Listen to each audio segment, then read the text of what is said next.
All right.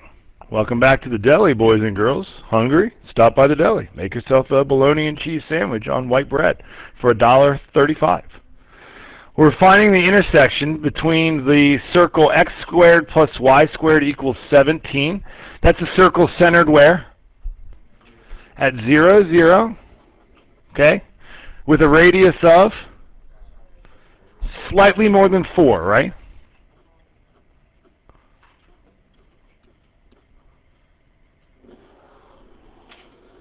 Okay, just sketching it. And the line x plus y equals 3. Well, we're just more accustomed to writing that as y equals negative x plus 3. So now we know our y-intercept is 3. I go over 1, down 1, over 1, down 1. It'll hit. Okay. So we're looking to see where those 2 points meet. This is one of the harder substitution questions, because now we're not simply putting in a value for our y. We're putting in a polynomial for our y. Okay? So you have to say, if I substitute this in for y, I get x squared plus, instead of y, we'll write negative x plus 3 squared equals 17, and now we're left with one variable, and we're going to solve that thing for x. So x squared plus negative x plus 3 times negative x plus 3 is 17.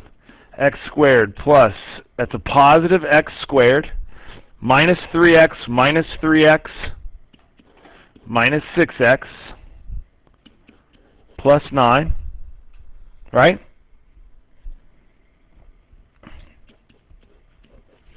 Equals 17.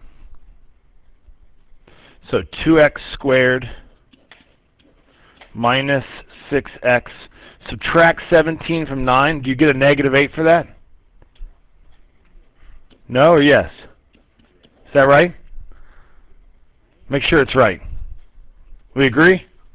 So now it's nice that they're all even, because I don't have to worry about my a not equal to 1. What can I do now? Divide everything by 2. X squared minus 3x minus 4 equals 0. Let's try to factor whenever we can. We're looking for two numbers that multiply to be negative 4 and add to be negative 3, and those two numbers are x minus 4 times x plus 1, and therefore x equals what? 4 or negative 1. Look at my picture. Does that look accurate? I would agree. Okay? So all we got to do is plug it into either equation. So we'll plug it into this one because that's significantly easier. Plug in 4 plus y equals 3. And now we know that y equals what?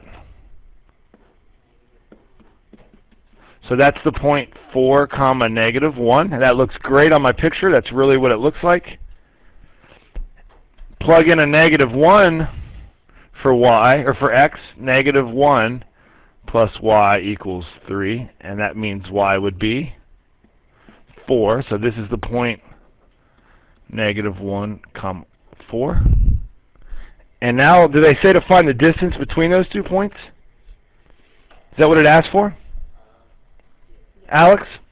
Okay, so we got to find the distance between these 2 points. And the easiest way is just to obviously use the distance formula. I'll just change colors so I don't have to erase anything. The distance formula for that is going to be the square root of 4 minus a negative 1, so that's 5 squared, plus negative 1 minus 4, that's negative 5 squared.